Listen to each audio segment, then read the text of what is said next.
Start investing in gold and silver at sdbullion.com today and join over 35,000 precious metals investors who have made the switch to the lowest gold and silver prices in the industry. SD Bullion recently claimed a spot on the prestigious Inc. 500, making them one of the fastest growing bullion companies in the United States. With low bullion prices and over-the-top customer service, SD Bullion is setting the standard for precious metals transactions. Visit www.sdbullion.com today. Start saving on every precious metals purchase you make. This is the Doc and Eric Dubin with the SD Weekly Metals and Markets Wrap. Well, Eric, it's a historic day and an exciting day for America as Donald Trump is the new president, the 45th president of the United States, and that's been dominating the news really over the past weeks and really month and a half. And so continues here today. Gold and silver, well, really they started the week on Tuesday as the markets opened Tuesday after the MLK holiday with gold and silver roaring higher. Silver breaking through 17. Gold broke through 1,200, traded I think around 1220, 1225 on Trump's comments in a Wall Street Journal article that the dollar was too strong and the dollar was killing us, indicating he would take steps to weaken the dollar to help the U.S. trade. And then less than 24 hours later, the Fed came out and tried to counter Trump's actions and talk back down the dollar, and they did so. Gold traded back under 1,200. Silver was down about 4%, actually. It's knocked back down under 16. But here we are at the end of the week, and what matters is not how gold and silver trade during the week, but how they close out the week. And gold's rallying here in the afternoon after Trump's inauguration, at last of about 12.15 in gold. Silver is back above 17, trading around 17.15, and we still have another a couple of hours to go in the access market trading. I wouldn't be surprised to see silver try to melt up towards resistance at 17.30, and gold probably I wouldn't be surprised if it closed between 12.15 and 12.20. We'll see. But it's certainly a good sign of strength for gold and silver, and man, even without gold and silver being up, it's hard not to be smiling today with Obama out of office. Yeah, and it's definitely going to be an interesting time to watch what Trump, in fact, does with his policies and the changes that are coming. His inaugural speech was pretty telling, and one of the things he said was, "Today we are not merely transferring power from one administration to another or from one party to another. We are transferring power from Washington, D.C., and giving it back to you, the people." And A little part of me was disappointed with the speech, Eric. I mean, it was a great speech, but I was secretly hoping that he would start a speech by turning to Obama and say, "Obama, you're fired." You're fired. How did I know you were going to say that? Yeah, well, I guess maybe that's a good sign, though, Doc, because maybe Trump will end up being a little bit more diplomatic once he's actually in office rather than the crazy man that he's been before. But he'll probably operate his entire communications team in part by just riding roughshod over Twitter and tweeting his way into whatever he wants to say. But, CNN Post would have been tripping over themselves for the next 8 weeks if he would have done that. Yeah, deliver his inaugural address via Twitter with little bits and pieces here and there. That would have been quite amusing. But we're getting kind of silly. It's definitely going to remain to be seen how all of this shakes out. There's a lot of possible good things that'll come. The institutions that wrap around the presidency, the office of the U.S. presidency, also are constraints. I mean, and we have yet to really fully see where Trump's policies are going to rest. So it's not like anyone who supports what Trump represents can go to sleep and just trust that the man will do the right thing, and his detractors as well will always be interested in stymieing every single step of the way he makes. That's to some extent what that whole kerfuffle of nonstop attacking of his, credibility and linking it up with fake news, and he being, basically in cahoots with Putin, and all of the lies that the Central Intelligence Agency and so forth have been trying to spin has predominantly been about a public relations effort to constrain him even when he's in office. So this is going to be fascinating to watch. But when we turn our attention to how it relates to financial markets, it's fascinating to see how this interjection by Trump into the marketplace psychology of wanting to see in the very least, a stable dollar rather than a dollar rising that would have been the norm were the Federal Reserve to continue to raise interest rates, and all of the dynamics of, the money flows that are flying into the dollar, chasing higher interest rates here when the ECB continues to expand their QE program's duration in the very least. That was what Draghi's news was on Thursday, when he followed up with comments that were part of the economic calendar because the ECB was just doing its meeting, but coincidentally enough, it was an opportunity for that jawboning to piggyback on what Yellen had said, which all told helped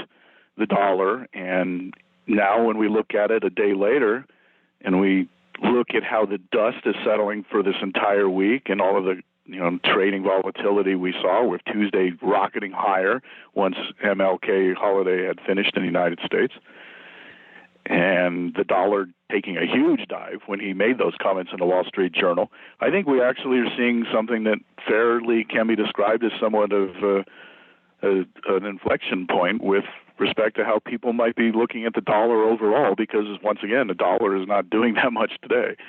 It's a little weaker. And I'm pulling it up right now just in terms of DXY, and we are recording this at just 10 minutes shy of 3 p.m. Eastern time, so we got about an hour left of normal market trading, and the dollar index is 100.77, down 0.39, and that is an echo from what the dollar did when Trump made those comments in the Wall Street Journal. So I think we're going to see a shift in the understanding of this whole drumbeat of the dollar potentially rising and rising and rising as the Fed would ratchet up interest rates, and interest rate normalization policy being their goal, which has largely been an illusion. We've already been through, how many years has it been now, of ever since Bernanke 2010, hinting at green shoots so long ago, and all of the propaganda. Old Timmy Geithner. Yeah, he was a gem. Thank God he's not in our picture anymore. So, maybe this is going to be something that'll begin to percolate into the mindset of people in the financial markets, that in fact the dollar isn't going to go berserk to the upside, and that will have a radical shift in the sentiment for gold and silver. And right now, like you mentioned, gold and silver are doing really well in the aftermarket. We have not had a fiesta of rioting in Washington, D.C. It's hardly as bad as people were thinking it would be. And I think that sentiment is going to shift on lots of different fronts as Trump's administration takes power. And we'll see how this will impact the relationship with China. We spoke a lot about that in our last show. I believe that Trump will be very aggressive when it comes to maybe even declaring China formally as a currency manipulator. And China's not going to take kindly to that, and they will probably continue to devalue. So with Trump wanting to have a devaluation or simply no further acceleration to the upside of the dollar, generally speaking, and you mix that with him wanting to push back on China and maybe even launching a currency war flat out, all of those kind of dynamics will end up being positive for precious metals. Yeah, and nobody's really talking about, but I've wondered, I wouldn't think it would take the neocons too long to figure out that trying to bark up the tree of World War III with Russia is going to be a dead end with Trump, and instead attempt to trigger Trump into ratcheting up aggressions with China. Yeah. And I think we already see signs of that taking hold. I think your thesis is right. And it's, that helps the interests that are in favor of continued stress on international affairs, as well as the objective of ring-fencing China as a potential threat in the future. I mean, I'm amused because the United States played a huge role in helping China become the industrialized power that it is now. And to some extent, I think back in the early days of 1993, Bill Clinton's administration helping China become the power that it is with expanded trade and seeing our manufacturing base be basically halved over the preceding 2 decades, more than 2 decades, as the whole process of China compressing 150 years of industrial revolution into 15. And now all of a sudden the perspective that China is a large economy and a threat is something that many interests within the West now see as something worthy of checking. And that the ultimate goal in terms of geopolitics has always been, as people like Zbigniew Brzezinski have formulated for recent policymaker discussions and so forth, has been to contain the potential threat of a united Eurasian continent. And Russia and China have grown very close together, in part because of what has been the United States policy, and they're reacting to it. And now the United States policy is shifting. And Trump is, in the very least, cordial in his orientation towards Russia, and he's not in favor of European integration and a strong NATO, and he's an economic nationalist and wants to see the North American economy more integrated in and of itself. And all of these trends point to a significant effort to be more aggressive against China, less aggressive against Russia. And all of these political trends, the geopolitical trends, will in fact probably translate into a flat-out currency war with China, and that's going to be ungodly bullish for precious metals. Let's talk about precious metals then a little bit here and what we've been seeing over the past couple of weeks. Again, countered with the strong move we've seen to start 2017, and which really began and was triggered by the rate hike announcement in mid-December. So it's actually a little bit over a month that gold and silver prices have been rallying, with a slight blip midweek here this week. On the physical side, we have everything in India going on with the capital controls and the war on cash in India. On the physical side here in the U.S., demand is strong but somewhat subdued from what we saw probably over the last quarter of the year and definitely over about a year ago's period. I was just chatting with Eric before the show began, looking at the U.S. Mint numbers. They've now sold 4.572 million Silver Eagles in January, so about 1 million coins again over the past week. But premiums indicate that the market has plenty of coins to meet current demand. Premiums at the wholesale level on Silver Eagles are probably down about 70 to 80 cents from what they were a similar time period a year ago in 2016, about a week into the U.S. Mint's production of the 2016 coins. I do expect the Mint sales numbers to remain strong for probably the first month or two, as the APs and the wholesalers look to build up a bit of inventories, as they haven't been allowed to purchase coins in about 8 weeks. But what we've been seeing at the wholesale level here in the U.S. is a little bit of a subdued sales since the Trump election, and that is evidenced as well on traffic searches for gold and silver bullion, down about 15% for some of the analytical tools we use over the last couple of months here. So as a whole, interest is down a little bit industry-wide, but again, that's a great thing for investors of bullion because it means the premiums are reasonable, metal is easily sourceable, and there aren't any significant delays across the industry. So those are excellent things for bullion buyers, and we'll see how long that trend continues. If indeed we do look to see a repeat of 2016 with the prices rallying for a considerable period of months here and a strong resumption to the bull market. Indeed, and we have lived in a world where multiple years the Federal Reserve has been preaching that they can do interest rate normalization because they realize that you can't run the biggest bubble in world history forever, and the markets are now realizing that too. We still have that dynamic that I've been speaking about for over 6 months about the bond market basically blowing up and breaking things, and that's going to continue to happen. And now we also have apparently a president who's interested in not seeing the dollar get strong, and we will see a shift in the way people look at this whole endless drumbeat of interest rate normalization scaring the crap out of precious metals investors. That's probably the biggest news for precious metals investors as a take-home point this week.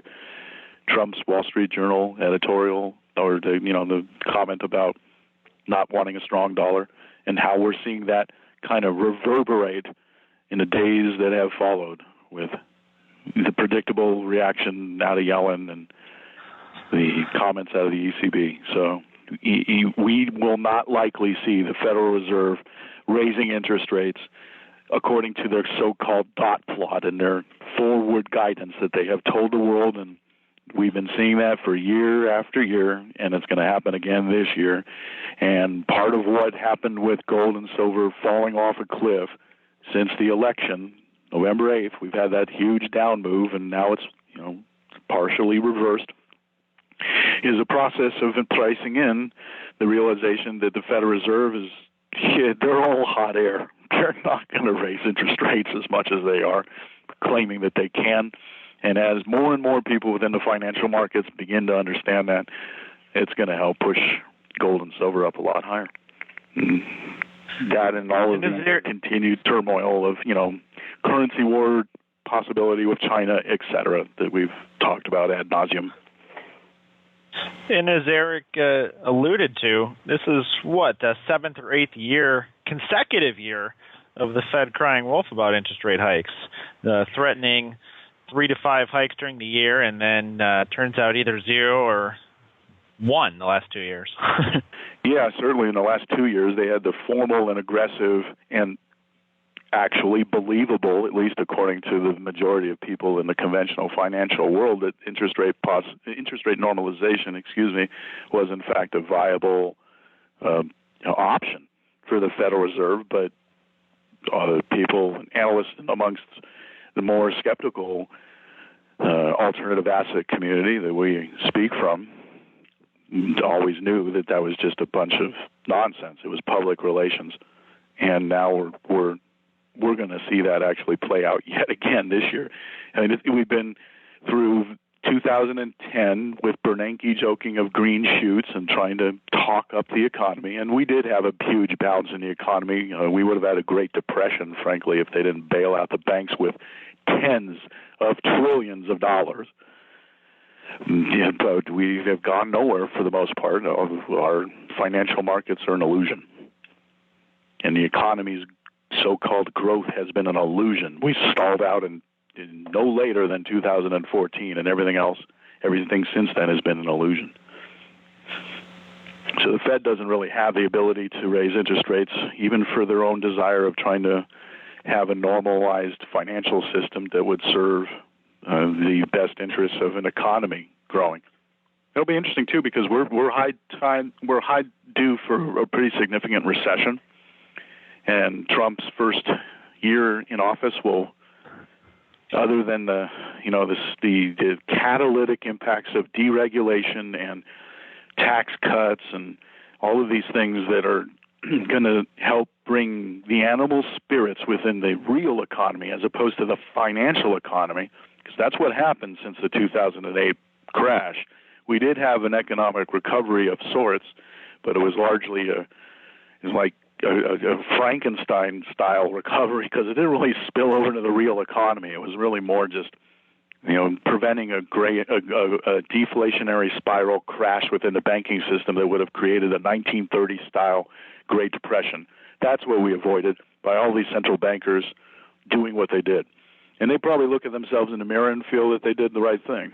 The only way it spilled over into the real economy was in the housing markets and the auto markets with basically due to the subsidized interest rates, artificially low interest rates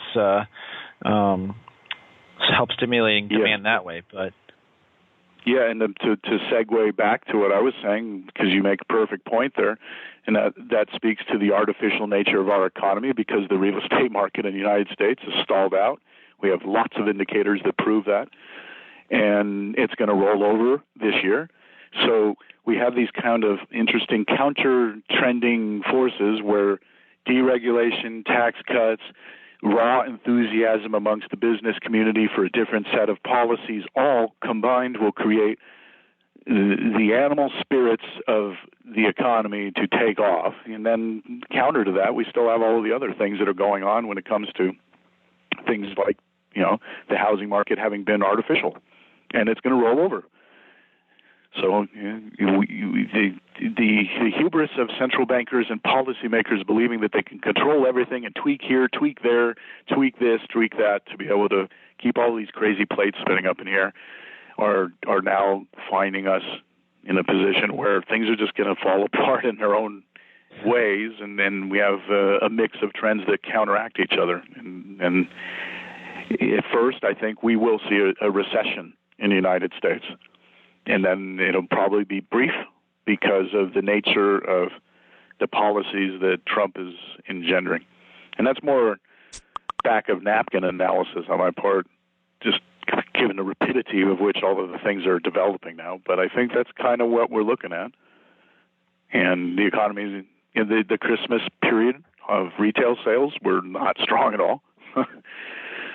And despite the fact that, consumer sentiment, was reasonably high, and that's more of a reflection of half or some odd percentage of the American public suddenly feeling different about the leader that is in charge now. But the sales, nonetheless, were lousy. So I think we're looking at a recession one way or the other, and that'll also be positive for precious metals.